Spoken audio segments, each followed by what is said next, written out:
Today, greatly appreciate it. I know the coaches and their staffs from both high schools appreciate it as well. We're going to take this portion of the clinic, in 15 minutes, and you only saw 2 stations on both sides of the ball. Sometimes you can't get all the questions answered and so forth. I know these coaches would probably like to have an hour each for every station, but unfortunately, from a time standpoint, we have constraints. So, with that being said, we got Coach Hetland and Coach Cordell up here. We're going to open this up to a question and answer period, and whether it be about anything you saw or learned today, or you have questions about things in the past or the future, whatever the case may be. Again, these guys give their tireless efforts to our program as well as Bill George. So anybody who's here that's not from Glen Ellen, you know what? These guys always have an open door policy. That's why we captured your email addresses. I know we have some takeaways here. If the coaches have anything they want to forward, we will forward on to anybody who supplied us their email address. And quite honestly, I'm sure the coaches are okay with you guys contacting them direct should you have a need to or a desire to. So without that, we'll open it up to any questions or whatever for Coach Cordell. If you ask me a math question, I'm deferring to Coach Hetland. Yeah, it was out of single digits. I'm going to have to defer to someone else. Guys, my email address is just chad_Hetland@glenbard.org, so you just go on the Glenbard West website. Yes. Whatever you guys need or anything we can help you with or share. For Jared and I, people share a lot of stuff with us. It's where we got a lot of our things, and then we just filtered it through over the years, and he and I work together, and we have a lot of the same beliefs, and so we really have. And Jared's an incredibly organized and detailed man, and so his stuff's probably going to look better than my stuff. But my point is basically we have a lot of different things, and we've been both fortunate to speak all over the country on what we do, mostly on our defense, but definitely we spoke about our offense and different things like that. So we've going around to these different places in the country and speaking, we pick up things from the coaches that we're speaking with or speaking to. So it's really gotten us to a point where we feel like we, for our kids, are doing the right things from a teaching standpoint, from a safety standpoint. I know there's a big issue about concussions and things like that, and I can't really speak to what it depends on who you go and listen to about these different things, but I'm going to tell you, doctors that are in the know will tell you, some of them are scared, but a lot of them will tell you, look, nothing has really changed, and there's this big push about NFL guys and former NFL guys having these issues, and you're talking about a whole different speed of collisions when you get to the next level of college football. So if you talk about repetitive concussions and hitting in the head and all that kind of stuff and safety issues, one, equipment has never been safer. It's still never going to be concussion proof, right? It's never going to be that way. There's always that risk. But there's a risk in basketball when an elbow comes down from a rebound and you get a concussion. There's a risk when you fall off your bike. There's a risk, the thing about it is and I'm not advocating for football, but my point is I think football offers so many things that supersede, that type of risk. And what I'm saying is your kid is gonna, play a lot of different things, do a lot of different dangerous things, I guess.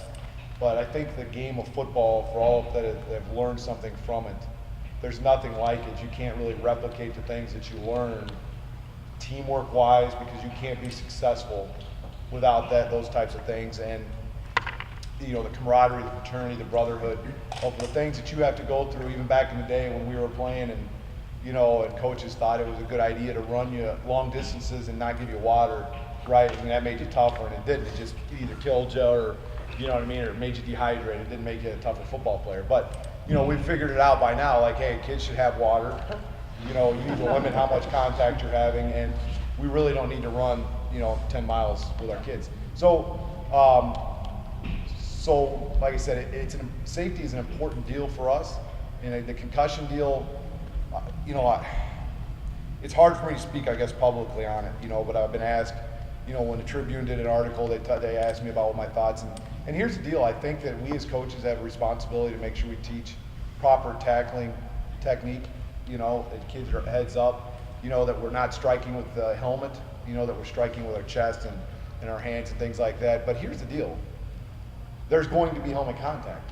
There's going to be face mask contact. We don't want them to hit with the top of their helmet ever because of a number of reasons. But, you start talking about, and you look at the statistics and what the collision rate, the intensity of a collision at the college level, and then what the collision rate at the NFL is. The impact level is unreal.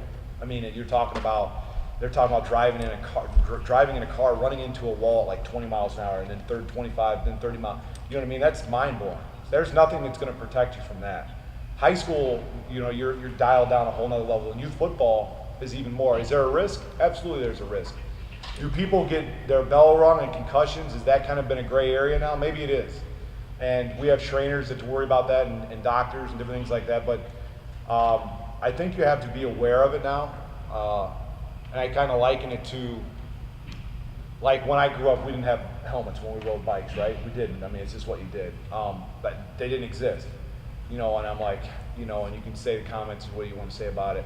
But my 6-year-old kid has a helmet on, right? I mean, he's got like this alligator helmet on, and I make sure he wears it. And I'm like, where did that come at? I mean, because here I've played rugby. I got this 6-year-old out there with a bike helmet on, and I think it just makes sense, I guess, with some things. Does it make him soft? I don't know. My kid's got a ginormous head, okay? And I know he's top heavy. The chances of him hitting it are very high, so I want to protect it as much as I can.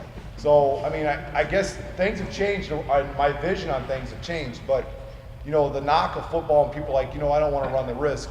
Here's the deal. If your kid's playing basketball, there's probably a higher risk of different types of injuries, and again, you can be concussed. You talk about the leading concussion cause of sports. Does anybody know what it is? It's not football. It's soccer. It's soccer. And I don't have a knock. My kid's going to play soccer. I have a 6-year-old. We both have big-headed kids. I have a 6-year-old kid that's 75 pounds. He's going to play those sports. He's going to play all kinds of different sports. So I don't knock soccer. My point is this. There's just as many dangers with that or any of these other sports. It's just you've got these NFL guys coming out and saying this or that, and nobody can prove that that's actually the case. Maybe some of these dudes had their own internal, had their own issues. Now, I'm not saying that it's not caused by the NFL. I'm not saying it is one way or the other. My point is I think there's a little bit of a shock and awe deal going on with football, in my opinion. And so I know that's a topic that some people want to talk about and say, and I just tell you, I don't know what the answer is for us, the politically correct answer is, but my thing is everybody's tackling. You don't put your kids 10 yards apart and run them straight into each other constantly. Now, we put them 5 yards apart, but I mean, 10 is way too much, right? 5 is the limit for us. But I mean, you're trying to keep them in a safe situation and, and using kind of common sense with it. How do you make kids tougher for the game of football? I think it's building them up and reassuring them that they can do it, that it's a choice to be physical in the game of football. Football is not a contact sport, right? It's a collision sport. Basketball is a contact sport.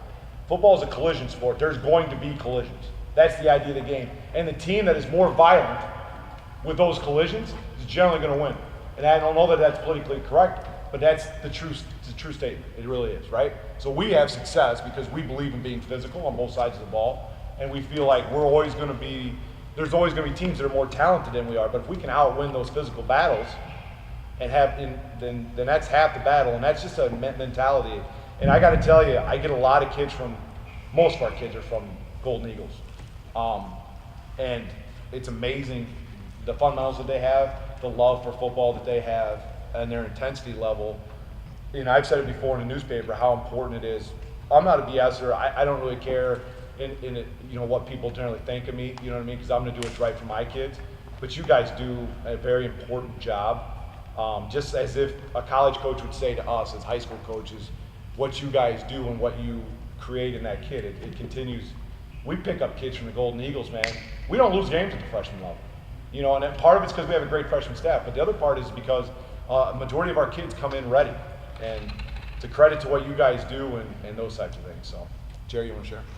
That was good. Yeah. Ditto.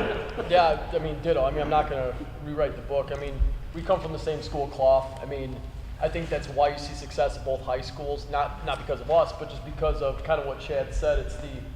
It's the structure, the organization of it. Our kids know what to do. I mean, even today, very little coaching involved. Yeah, there was coaching points, but we could both take our juniors and seniors right now and say, hey, run Indy. Do it right now, and they're going to run it to a T. And it's all just because of, I think, the structure that's been laid out for them and the expectation level. I mean, and that goes, I think, even with young kids. I mean, you can have expectations for them. It's okay to have expectations. I think it's our job as coaches to do that for our kids. You know, there's so many things that we see as high school teachers that there's a lot of, and you guys know it, and you see it even with your own kids and the groups of friends that they have and everything else. There's a low expectation factor. And part of our job is, as coaches, whether it's football coaches, basketball coaches, whatever, is, I mean, we're building young men, you know, and we have to be able to have those expectations and be able to, you know, to really follow through on that. I mean, we're kind of fighting that battle. I mean, Chad sees it, I see it. It doesn't matter what school you're at. You know, I mean, you see the guys that take the easy way out, you know, that take the easy way out. They don't want to do it, or they don't want to put in the time, or whatever the case is. Now, your guys' job is important because you're getting them hooked. You're loving them up, you know, and those types of things. And we love the heck out of our kids. I mean, we work them hard, but I mean, like Chad said, it's way more than football. You know, it's the expectation, it's the family structure, it's the support, it's all that. I mean, like for today's example, we're having an NFL-style draft in our auditorium for our kids for the off season. So for the summer camp, our captain, we have 8 off-season captains. We're having a full NFL-style running commentary, Mel Kiper, Mike Mayock, I mean, the whole shebang. I mean, it's going to be epic in our auditorium today at 2 o'clock. But like all those little things, like that's what makes football fun. I mean, I was a 3-sport athlete myself in high school. There's nothing like the game of football. It's just, there's what it is. I mean, it's the teamwork, it's the camaraderie. You have to depend on others. And that's one thing that our young kids are missing right now, I believe. I mean, I've been in education for 12 years. Chad's been in longer than I have. Our kids are losing, from the young age up to high school, they're losing the dependability factor or the trust factor to be able to depend on others and to be trusted by others. Everybody's so locked into their phones and everything else, and it's me, it's I, it's social media, it's this and that, and it's all, you know, it's all what they're seeing on TV and the egos and everything else. And I think our job is so important, and your job is so important at your level to kind of bring that back and to build up those relationships, get them to love football, get them to love their teammates, and really that's why we have success. Because I mean, all those extra things that we do, the football part is just that's the easy part of it. I think we got good coaches, and I think we do a good job with it. But it's all the other stuff I think that makes this game special. So, in the safety thing, I mean, I'm not going to get into that because I think you guys do a tremendous job. I think we do a tremendous job. I mean, we're never gonna put a kid in harm's way. Never gonna do that to win a football game. And so I think that's an important thing, and get them to love it early on. So I think we've talked enough. If you guys have questions for us, X's and O's, program-wise, or just anything you want to know, I mean, feel free to ask. I guess just philosophically, as you in youth football, we're always going back and forth between whether it's the kids or the scheme and where you start with. I know that you've changed your offense around to because obviously the nature of it.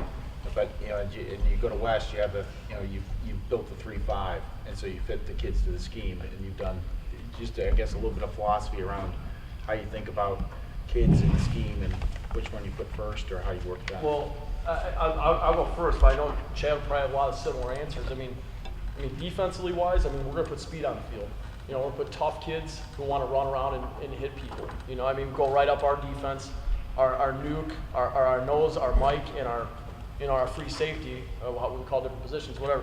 I mean, those three are the anchors of our defense. You know, our middle linebacker is your best junior tackle, is your best kid that's going to be running all over the field. That crazy kid just goes and finds the football. You know, we want kids on defense that are tough, relentless, fast, have a passion for it. You know, offensively, like over at our station, whether you're a receiver or running back, you better block. You better be physical, otherwise we're not going to throw you the football. That's all there is to it. The guys that are physical and those types of things are going to do it. Now, scheme-wise, I mean, we run a different offensive scheme than West does. I mean, doesn't make it right or wrong. I don't think scheme's a big deal, to be honest with you. I think you got to fit that to what you have. That's kind of why we went away from some of the things that I first ran when I came over to South, because we ran double wing jet stuff and under center, and we kind of had to get away from that because we had a different clientele. I think the most important thing is, especially offensively, find your dudes. Who are your dudes? You know, it's like if you have 3 or 4 skill guys, then get them the ball all the time. That's it, period. You have 4 or 5 guys that are tough physical kids, well, there's your lineman. Doesn't matter how big they are, you know? I think a lot of times that offenses or programs make a mistake on offense, you know, they're gonna run the same thing every year. Not Chad, I mean, they're under center, but Chad's gonna go multiple. They're gonna do a whole bunch of different things. I mean, their stuff changes little by little every year, but I guarantee you he's gonna get their guys the ball that need to get the ball. That's the end of the discussion. I mean, you look at your top 5 guys and say, here's my 5 guys. Those are the guys. This guy needs 10 touches. This guy needs 8 touches. And you got to give them their touches. Because those are the guys that are going to make plays for you. So I think you got to look at what you have. You know, we believe in our defensive scheme. We think it's the best out there, period. I mean, like Chad said, I mean, we've spoken all over the country and those types. Now, it doesn't make us great or know everything that we know, but we believe in it. Our kids believe in it. I think that's the most important thing. Yeah, I think, again, Jared and I obviously coach together, so we have a lot of the same beliefs. But, you know, from an offensive standpoint, I think that, you know, we go on the gun. You know, our whole thing is just a lot of smoke and mirrors with what we do offensively. So our whole philosophy is to out formation people and just make them defensively show their hand. Okay, so what I mean by that is whatever defense they run, a 4-3, or you know, you get some bizarre things at the youth football level, whether it's a 5-5 defense, whatever. And my point is out formation them and then see what they do. So what we're going to do is we're going to out formation people to the field and try to run our jet sweep. If we can, we won't stop until they make a change or an adjustment. You know, and once they show their hand, for example, as soon as a team changes, let's say they're a too high safety scheme, as soon as they start bringing a kid down hard, or we do our jet motion and they bring another guy down in the box, and a single high safety, we go play action. You know what I mean? Anybody that's watched this, that's what we're going to do. And we're going to play off of what the other team is going to give us as much as we possibly can. So after working together as a staff for 7 years, we know, you know, at least we know the teams that we play, how to counter what they may do to us. And so in the conference, we've had a great deal of success, and not probably been the most talented team, but we've had success because we've been able to. They can't take everything away. And what we do is looks very vanilla on the outside, and it is pretty vanilla. The reality of it is we hit in a lot of different places offensively. And quite honestly, we probably have the best offensive line coach in the country. I mean, you won't find a better offensive line coach, I don't think, anywhere ever. I mean, what he's produced is mind-blowing. Have we had some players? Yeah. Does Johnny Caspers go to Stanford without a John Sigmund? I don't think he does. And does he start? I don't know. Johnny Caspers is an awesome player. Same thing with Jordan Walsh. You know, all those guys, they've gone on. Chris got drafted. Chris was going to be a great player. But does he have that same success? I don't know. But there's a number of dudes that guy last year, I'm going to tell you, for us, you talk about personnel and scheme and all that kind of stuff. We off the state championship team, we graduated all but one dude on the offensive line. And we didn't know. I mean, I got to be honest with you. That was one of the most last year was one of the most impressive things, both on the offensive line and defensively, that I had seen. And at first, all the credit goes to the kids because they believed. But the reality of it is they weren't that good. You know what I mean? On paper, but they didn't know any better. You know what I mean? And it's a credit to where those kids are and their belief level, right? I mean, they're like, well, and you start telling them you can do these things because the guy's ahead of you. And Golden Eagles are no different. The success that you guys have had. I mean, I remember when I came here in 2007, and it wasn't like the Golden Eagles were super successful all the time. You know what I mean? And it certainly wasn't anywhere near as big as it is now. So the things that are happening, I mean, you've made an elite youth football program in the state, which only feeds into, I think, you know, and some kids go to other schools, whatever, but I think they're getting a great deal of, you know, we're following that up with a great deal of trying to put them in the best situation. So, and defensively, like Jay already covered it, but you want 11 linebackers on the field. You do. Find them. That dude that runs around all over the place, maybe he's a defensive lineman. I see these youth football kids that just go run to the ball. They don't know any better. That's what they do, right? Hayden Carlson was that kid, right? Hayden Carlson ran to the ball. In youth football, everybody said, you know, he's a great tackler, blah, blah, blah. You know, our kids that we put at middle linebacker and free safety, they're great. And then you can build around those guys with maybe other great players too. But my point is you got those kids that naturally want to go to the ball, regardless of side. When we won state, our middle linebacker, Contral Solman, was was a 165-pound gymnast. But he just ran to the ball instinctively. It's what he wanted to do. My middle linebacker is 170 pounds. When we went to the state championship game in 2009, our middle linebacker was 165 pounds. And he was a backup. Bo, right? Because Bo was our starting middle linebacker, broke his leg at Hononegah, and Johnny Atkins was a backup, and he played well. You know what I mean? Because he's a system kid, and but he was a kid that had the guys just want to run the ball. So I guess from that standpoint, yeah. Have we changed offensively? If we've got an extremely athletic quarterback, we're going to do some things differently in our offense. Yes. If we have an explosive receiver, we do things a little bit differently, obviously. So, but we're not going to wholesale change. I don't believe in that. I'm not saying that's wrong or right. I'm just saying, look, for us and our track record in 7 years, we're going to stick with what we're doing right now until, further notice. As far as, Scotty last year got a lot of touches. It's generally not that way. But Scotty needed to get a lot of touches. Scotty Andrews should have got a lot of touches, right? Those kids, we try to spread it around like he said. Kids have got to, there's playmakers like, there'll be kids that play defense like Shepard, Perneville Shepard for us last year. He was a D-back. But he had to get touches on offense occasionally because he had a chance to break it. And so you got to get kids that naturally can do. Hayden Carlson was a safety, right? We had to get him touches in offense. We had to figure out ways. Like Jared said, you sit down and you're like, you know what? We need to come up, and this is how we do. Wheaton South last year, Scotty had 8 touches. We lost a game. That's not why we lost a game, but we never got anything going offensively, and the reason we didn't is because defensively we couldn't get off the field. We're up 14-3 going in the fourth quarter, and then they hit a play-action pass over the top of an all-state kid, and then we don't get – the defense didn't help the offense. Long story short is we had to change some things and moving forward, and so we did, I think. And so that's a personnel issue, and I think that you have to. But in youth football, I don't know that. Hell, we don't know sometimes until senior year about some kids. But those guys, you've got to recognize a kid that just wants to run to the ball and tackle. He should be your middle linebacker. He's in the middle of the field. I don't know what scheme you're running, but he should be in the middle of the field and he should be able to track the ball. I think, or free safety. How much passing do you see at the youth football level? I don't know. But I'm going to tell you this, we commit our free safety to run a lot. And it's simple to do it. We could do a Tampa 2 scheme where our 2 corners end up being hash safeties, and Hayden Carlson could just run around and tackle people, right? Then it makes us look really good. The reality of it is that kid's a freak, and we're just trying to make him be able to be free and do the things that he can do. So some kids are born with their inner beast embraced, and then you've got some kids that haven't come into themselves. What do you do to get that kid to the next level? He's a great athlete, but he maybe still a little tentative. Not physical? Yeah.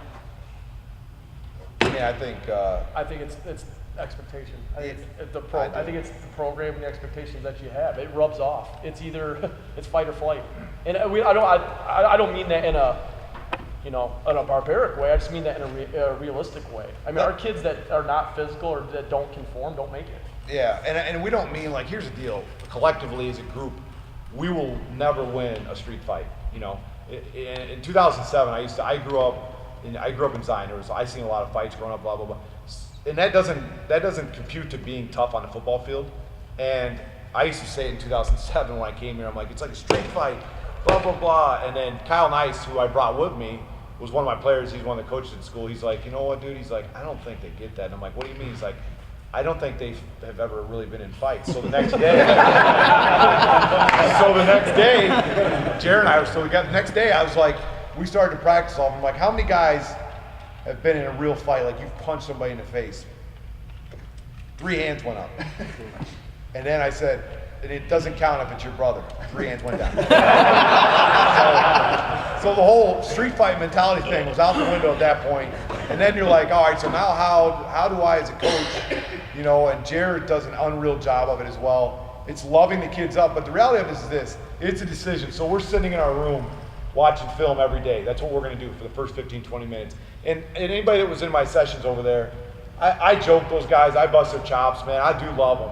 And I'm gonna bust their chops, and I'm gonna challenge them. But when we're in the room together, they're getting a lot of love, and they're getting a lot of correction and different things like that. The reality of it is they see themselves, and it's like, hey, it's a choice. It literally is a choice. Kids in youth football level, I don't know at what age they can compute that in their mind. Because I've got a 6-year-old kid, all right? So he wrestles. His first year wrestling. He gets hammered the first couple tournaments.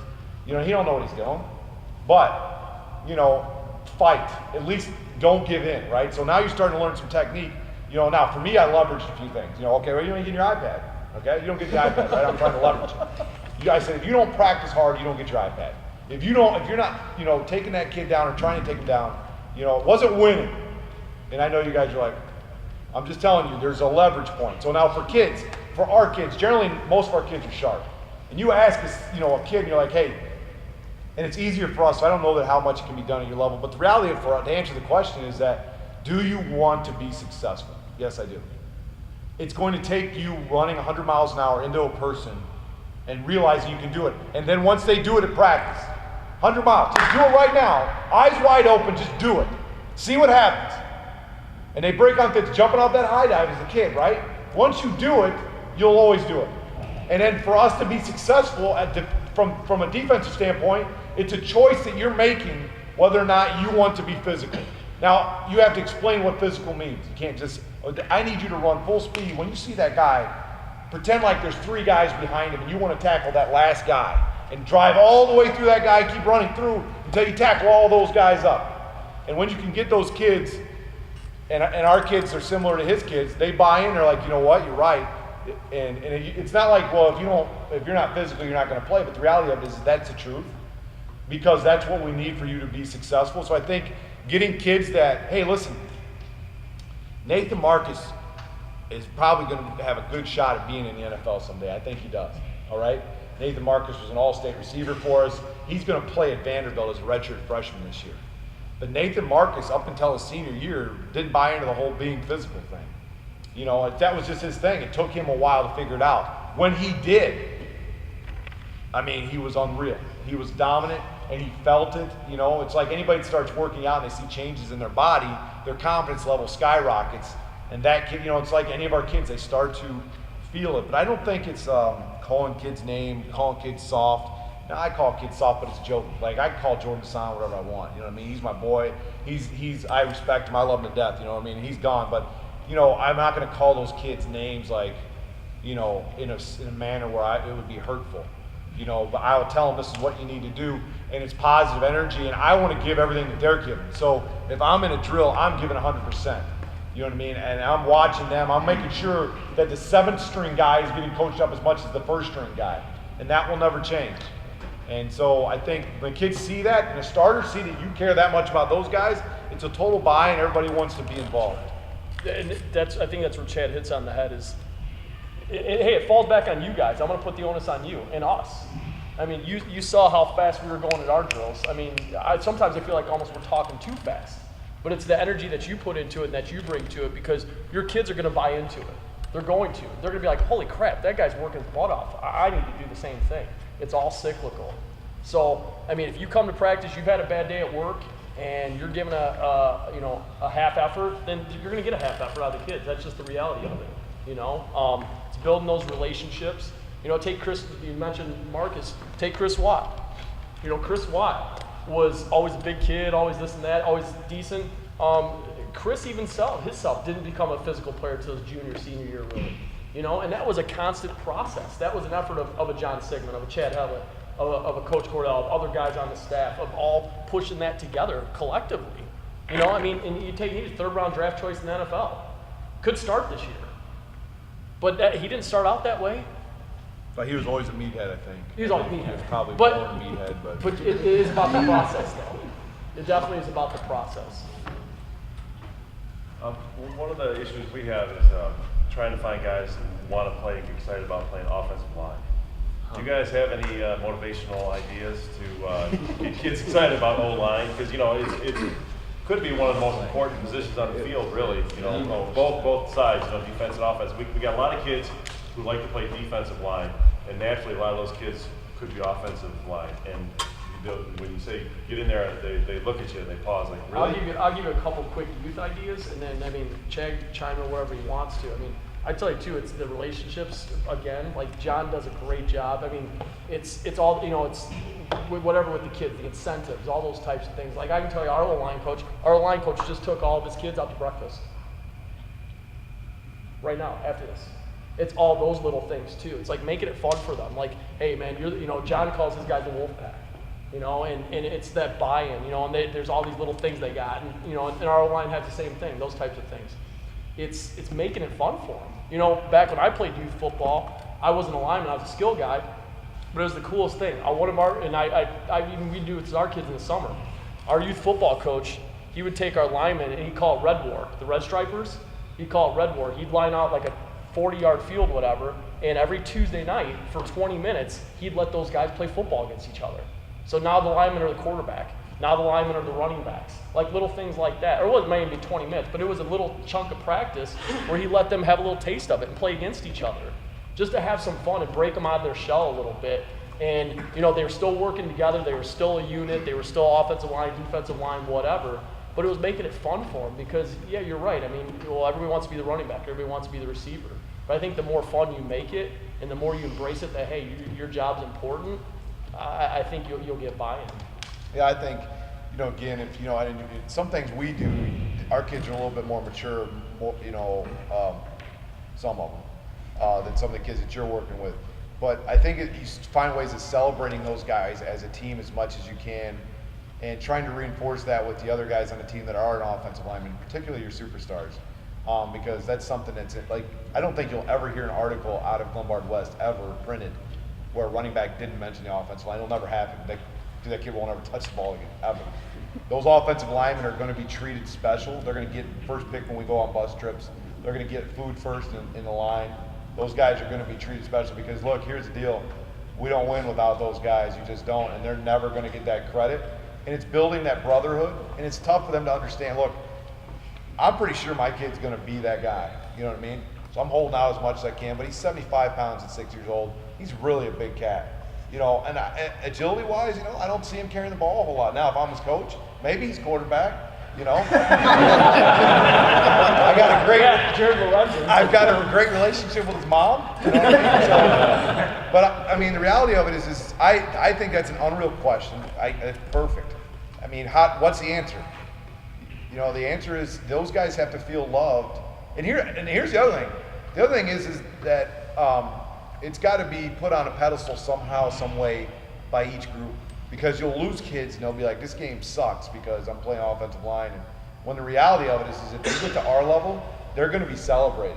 Our offensive linemen they're held in great regard, and they're going to be celebrated at some point. And here's the deal: they may not end up being that kid. There's guys that we've had that that played line and end up being running backs, or end up being because they're big kids as young kids, sure, and they play other positions. But I think it's like Jared said. I think they need to be celebrated more than any other position because, like you said, I want to play D-line.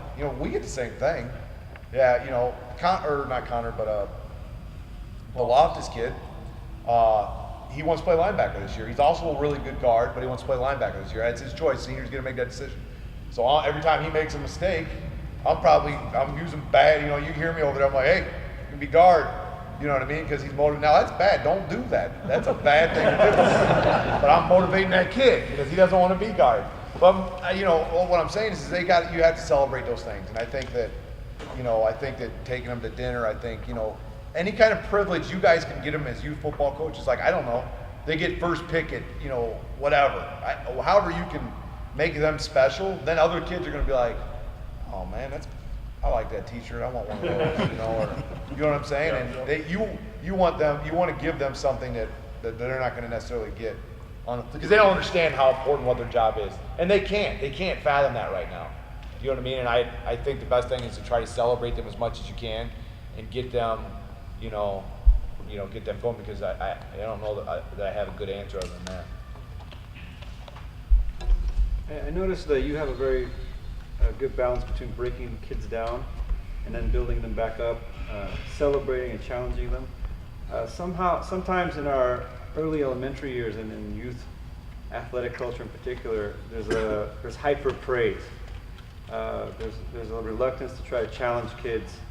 Do you have any recommendations for how you strike that delicate balance? What I would call like tough love, where you're you're breaking them down, but I noticed you had a very good rapport Yeah. with the linebackers in terms of how they were responding to you while you were breaking them down.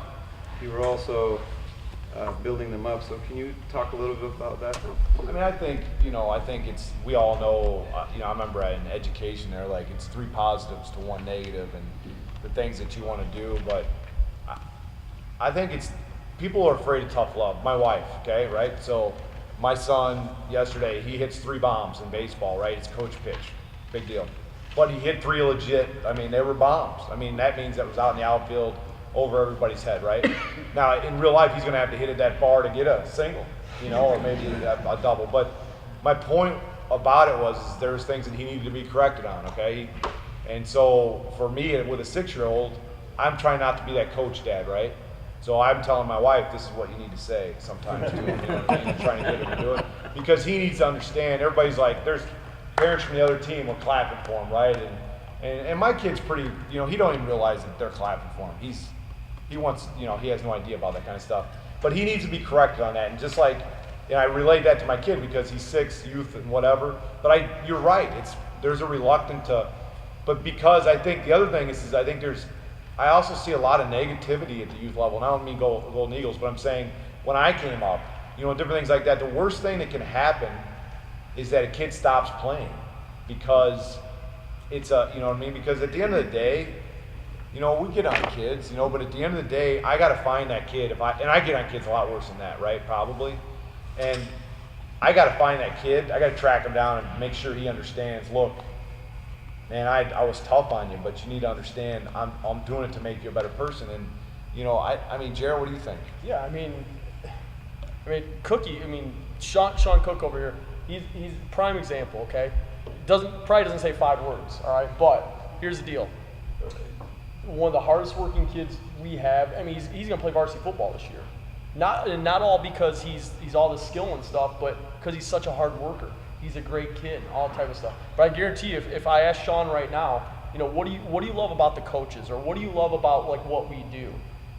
I'm pretty sure he would tell you that hey, we work really hard, but we also have a lot of fun. And I think you could see it too. Maybe when you're watching Chad, watching the indies and things like that. We're gonna work hard, but we're gonna do a little joke. We're gonna do things like that. But it is about the relationship. It's about what you give back to the kids. And kids see phonies. I'm telling you right now, whether it's a youth level, or the high school level, or college, it doesn't matter. I remember playing in college, man, and it doesn't matter what level you're at. You're gonna see real and you're gonna see not real. Kids know if you're real with them. Kids know if you love them or not. And correcting with a negative tone, Exactly. is a bad habit for raising kids, and I'm bad at that. So I had a bad day, kids making me angry, and I'm like, I have a negative attitude when I'm correcting them on something. That's wrong, right? And I do it. I'm not saying that I don't do it. I do it with my wife as well. You know what I mean? No. But my point is this: I need to catch myself and be like, look, how do I reinforce this behavior that I want with a positive? And you can't always be like, hey man, great job, you struck out 7 times today. We'll potty, let's get ice cream. You know what I mean? There's got to be a point where you're like, hey, if you want to correct this behavior, and maybe you don't, because I don't think you overcoach it. But for us as coaches in that question, I think it's important that when you are correcting it, that you're not super negative about it. Like when we're watching film, hell, we watch film every day. That could be a nightmare for kids. So we're making sure that when think about being in a classroom, right? And you can't figure out this math equation or whatever, and the teacher's like, is negatively talking to you about it. And some teachers maybe did do that back in the day, or maybe. But my point is you got to be like, hey, this is how you're going to get it. This is what we need you to do. Now I'm not always that way. If they're going to continue to make that mistake, at some point I'm like, dude, what is your deal? But if it's a choice. If he's 7, 8, 9, 10, 11, 12, 13, 14, I'm not saying that because he doesn't get it. And frankly, in 10 seconds, he doesn't care. And that's okay. You know what I mean? It's different. For us, there's that buy-in by the kids as they go up. And I guess I think trying to correct in a positive way as much as you can, like, hey, or pointing out dudes that are doing it right. Hey, this guy had his elbows in, he came all the way through. I need you to be a little bit quicker though, all right? Good job. Hey, outstanding job of having your eyes up. Now let's run those, because here's the deal. Now you're like, kids like, oh, always try to open up with that positive. Oh yeah, oh yeah, oh and I can do that, coach. Yeah, I got it. Hey, you know what? Great job, man. I way to get to the ball, but I need you to really follow through and finish that guy off. But you're doing a great job of getting up to that ball. Keep it up. But what is he doing? He's teaching. He's teaching. He's not yelling, and I think that's the most important thing. Like everything you do, like we talked to both of our staffs. You were teaching on every rep. There should not be one rep you're not opening up your mouth. There should be something that can be corrected and not yelling. There's a difference between yelling and teaching. I remember my first years at South, I had to get on one of my coaches because all I ever heard the guy doing was every time someone was like, I heard no teaching behind him. There's got to be a teaching point. Plus a vibe too, right? Right. It's a vibe. Like you guys go and do it. Hey, and God bless you, man. I mean, you're working all day and then you're there, right? And you've got all these people, kids and whatever, and you're trying to they're bouncing off the damn wall and all that stuff. But here's the deal. That's your paycheck as far as like think about how blessed you are to be able to be in that position. I remember my youth football coaches to this day. In fact, I'll be out next weekend with one of my youth football coaches and his son, who I played ball with. Man, I remember all those experiences, and you know what? I do remember the negative ones as well. But I mean, how do you want to be remembered? It's like your legacy as a coach working with these kids. Don't think that you don't have a major impact on what their day is, and you'd be surprised at how important it is. So how will you impact them? Will you be that guy that motivated them to be better in life and do different things and take different things? Or are you going to be that guy? Because your tone of how you express yourself, game day especially, I try not to be negative on game day. I make sure we don't ride the officials and all those types of things. We really, hey, look, this is what we need to do. We get on the bench. I'm not a guy that wants to talk a lot about X's and O's on defense. You know what I mean? Because we do what we do. We ain't changing. If what we do doesn't work defensively, then we're going to lose, I guess. But we figure like we've got everything built in. My job is to go around and be like, hey, man, hey, that's great effort. Way to fight. I remember the Oak Park game. They come down the field. They went no huddle. And it was like a 14-play drive. We stopped them somehow on that first drive, but we were done. They walked off the field. They were zombies. I looked in their eyes, Hayden Carlson, all of them. They were done. I got them on the bench, and I'm like, I could have been like, there was a lot of bad things that happened in that drive. My first thing was like, hey, man, way to battle, way to keep them out of there, blah, blah, blah. We got to go. And then, boom, we were right back on the field again. Now, we gave up a score because we were juiced. But my point is I got to go right back in and be like, hey, man, let's go keep up the fight. Keep up the fight. You know, and I think it's a positive energy. If a kid or a coach is doing like Jer said, or facial expressions, or, you know what I mean? There's going to be, hey, look, practice ain't necessarily fun, especially for us. And you've got to try to make it in a manner where you can't always be riding those dudes, but they understand that they need to get the job done. I'm not saying that we're not. Right. I'm not saying I'm Captain Positive all the time. But my negative, if I've got something really intense to say to a kid, I probably won't necessarily say it out loud, unless it's a good thing to say to everybody, like our defense is having a bad practice day, you know. But I'll pull a kid aside and look, man, hey, look, we've talked about it 3 times, right? You know, I think that and as a young coach, I didn't do that. I was bad. I was that meathead coach that said things I shouldn't have said, and I didn't get the whole thing. And then all of a sudden, I had a kid, probably, honestly. And things changed for me. And I realized, look, man, it's somebody's kid. It could be my kid. And I need to be, so I think as a coach, I think that I've come a long way, and I think Jared's always been that way. He's been an outstanding, positive mentor to kids, and I think that it's important to be that way. And you can be successful. Like, a lot of guys only know what their coaches were like. And maybe your coach was like, oh, well, he was old school and he yelled and he called us names, but we were really good.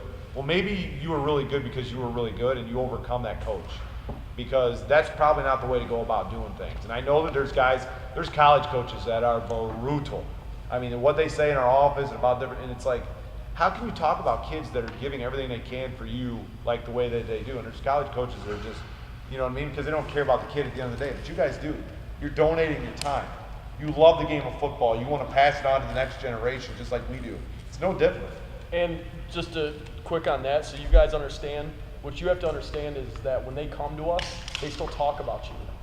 They wear the shirts. They still talk about those you. guys will be rocking those. It's like a midriff at that point, you know what I mean? And they've got the Golden Eagle shirt. I let a couple of my kids wear them at practice last year. Yeah, that's sweet. That's sweet. And let me tell you something. And I've got to figure this out, but I go everywhere. I'll be on the highway. I'll be out by my crib in Sugar Grove. I'll be all over the place, man. There's a Golden Eagle sticker on the back of a car, wherever you go. I'm at a concert. The car next to me's got a Golden Eagle sticker, right? You're like, man, these guys are all over the place. You know what I'm just saying? I guess there's so many people that you realize how many kids you're touched. It's important. Because it's, and I'm sure most of you guys do, but it's a big deal. It really is a big deal. And it's an awesome And thing. Rams, anybody else that's here. So not. Yeah, well, right, exactly. I mean, unless, you know, your kid's coming to Glen Ellen, but I mean, you guys. Yeah. So when we were teaching the tackle, when we the violent hands ripping part, we were teaching them to come up and grab jersey. I see you over there. You taught them to come up and squeeze. So I had two questions. What do you should you change that or just have them come up and squeeze immediately? Or we were teaching rip and grab the back of the jersey. So like, you know, so when they're coming up to tackle, you know, when they're going to come up to tackle, are you tackling me, dude? Or? No, I feel like you're going to tackle me. Yeah, well, just put your arms out so it makes sense. When we come up and tackle, we want our head to come up through his chin, but we want our hands to be violent. Like our hands are going to catch our hips. So, base too. You know, our hands and our hips are going to come up, and then once we get our hands up and through, now we grab cloth.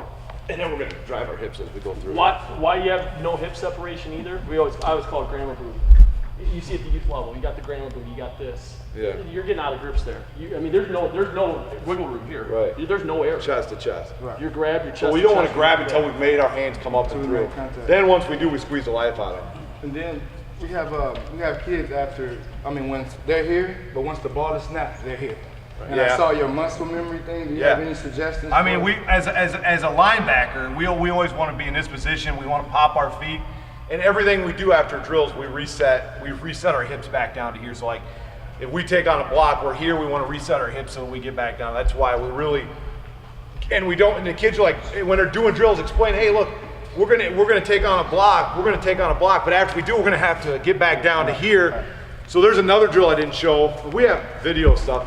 But you just keep taking on drills. You just keep taking on drills where Go ahead. I'm just gonna explain something after you're done. we're multiple. You're taking on blocks. It's a downhill drill, so the bags are kind of set staggered, where they would kind of be like. And this is a great drill. So you have like a bag, and there's a kid here, and you're going to take on a block, and then you're going to go. This kid's going to come from here. You're going to take on a block, and then It's you're like a going to form waterfall. tackle.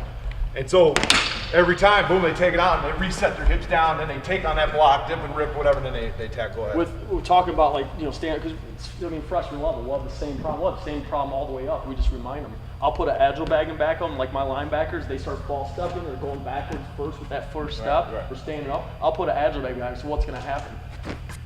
They're a trip or they're going to lose their feet. So I'll just do little things like that. I mean, it's stupid, but it works, right? It So shoots now they too. got this. Yeah, it shoots everything. So now you just got to reset their feet, reset their base, and they're not doing any false steps. If they false step, they're going to kick the bag, or they're going to, their head's coming up in the chutes, things like that. So if you have those Oklahoma shoots, and here's the deal, we have extra set that you guys should come and get because we don't need them anymore. Our freshmen, I think, already have them out of Newton, but we're going to bring another set out there, and you guys can use them. But with the shoots, the shoots are the things are like, this high or whatever, and youth dudes could probably stand up in them, but maybe there's youth shoots, there must be, but you've got to train the kids to be able to come through that shoot and be a football player, you know what I mean, and be able to run through it. So when they're in that position, they're able to come through and tackle, not just like bending over like this trying to get through the shoot. So getting them to come through the shoots and be able to play football is important, just training them to play low. But I think getting there constantly to teach them to have their in this good position and have the Z's in their, the bend here, the bend here, the bend here, I think is important too. That's a great question. And Our kids stand up too sometimes. And listen, and how important is it too? And you guys know as coaches, no matter what drill you're running, I mean, it could be any position. You have to be consistent in your teaching. If you're letting one thing go in one kid or letting, not correcting on one thing, then that's creating bad habits. You got to be consistent in what you're teaching too. And if the group collectively is not doing it right, it's your fault. That's right. I mean, at the end of the day, at some point, if the kids are not getting it, you're not doing a good job. You're not, you know what I mean? Like, there's drills where we've had, and I'm like, damn.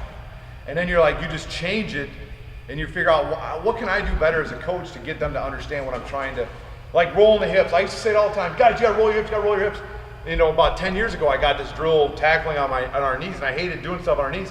But I'm telling you, it taught those kids to get their hips into the tackle.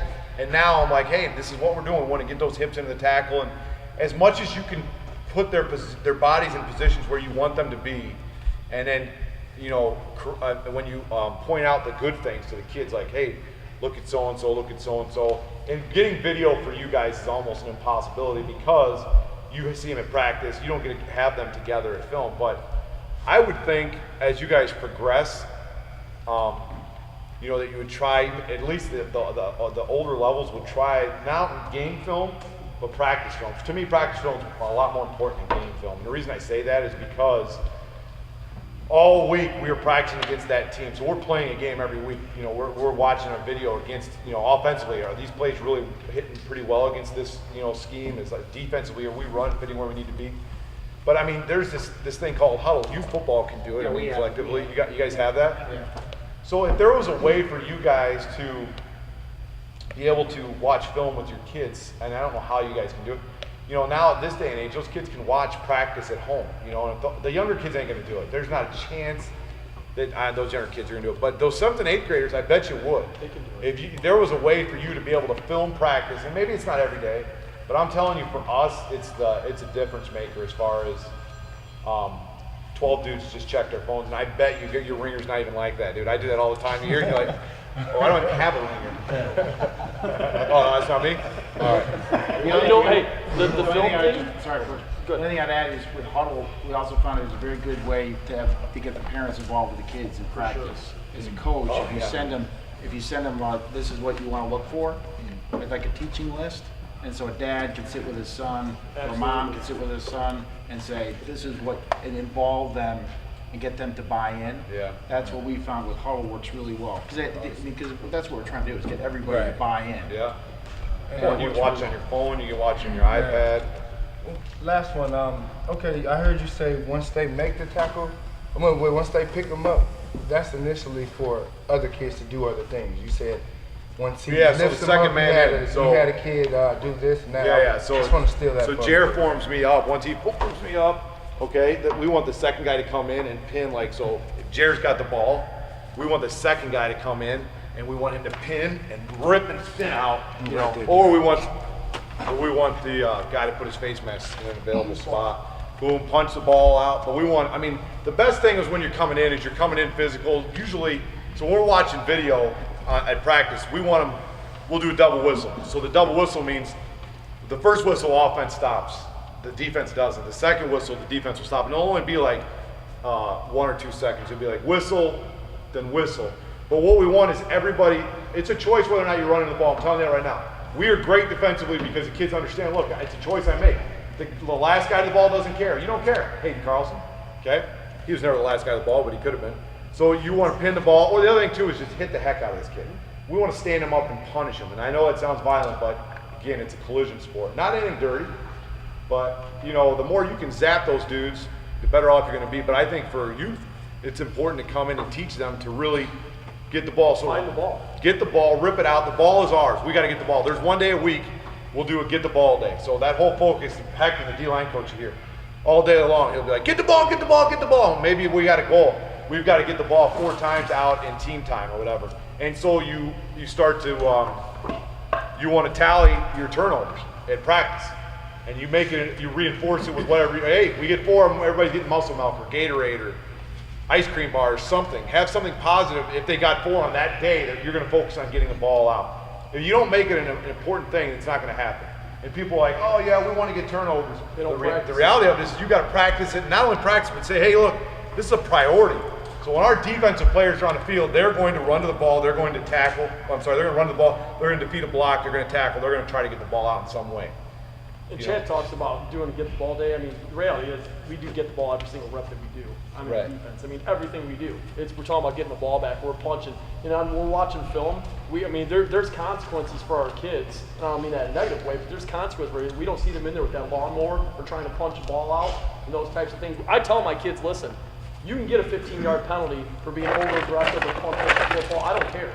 It shows me that you're getting after it. So. And here's what it's doing on the flip side. On the flip side of it, how good is your running back getting? Now, he's getting pounded at practice. They're trying to strip the ball, but you know what he's getting better at? Hold on the ball. Now, if that dude, if that guy lets go of the ball, then that's not good, right? So it kind of creates this rivalry between the guys. It's good little battles that we have. You know, the offensive guys start wanting to fight the defensive guys. And again, let's go back to what I said earlier. They ain't nobody gonna fight. It's not like I'm worried about these guys going fisticuffs after practice. Hey man, I'm sorry. I said I was gonna punch you, but I'm not. Want to go Los? Coaches, will there be an opportunity for you to forward to us, you know, some of these drills and so forth via email Yeah. or something that way? 'Cause one of the reasons we captured all your email addresses was to do just that. To I can- forward it. We do have takeaways here with some copies, but for those of you that, you know, hey, between now and when camp starts on August 1st, you know, there's a little bit of a lag there. Hey, we'll have an opportunity to forward that. My stuff email to you as address well. is in here. If you guys want to send me an email, we'll send you anything offensive. Our defense stuff's same. I mean, anything you guys need, you can send it to Chad or I. And defensive drills on Huddle. I have them all on Huddle. You guys can have all our individual drills. Some of them you guys can use, maybe some you can't, but whatever you guys would like to have, I mean, we'd be happy to make DVDs or anything for you. Just shoot me an email, and you know, if it's easier, if you guys all use Huddle, then I can just give you a lot of film on Huddle as far as like our individual drills, what we just kind of did today. Yeah, our league is going to that now. They're pursuing going to Huddle as a league. Last year, we, as a program, supplied it for all of our coaches, or all of our staffs, and they all took part in it too as well. I think that's good. That would be a great thing, yeah. Yeah, for sure. I know these guys, it's been, you know, these guys have donated a lot of their time as well as their staffs and all, but we can have a round of applause for Coach Ellis. We really appreciate you guys taking the time, Yeah. as well as your staff and players and everybody to come out here, and we'll forward everything on to you guys. Thanks, Matt Hawkyard, for putting this thing together too. Yeah, thanks guys.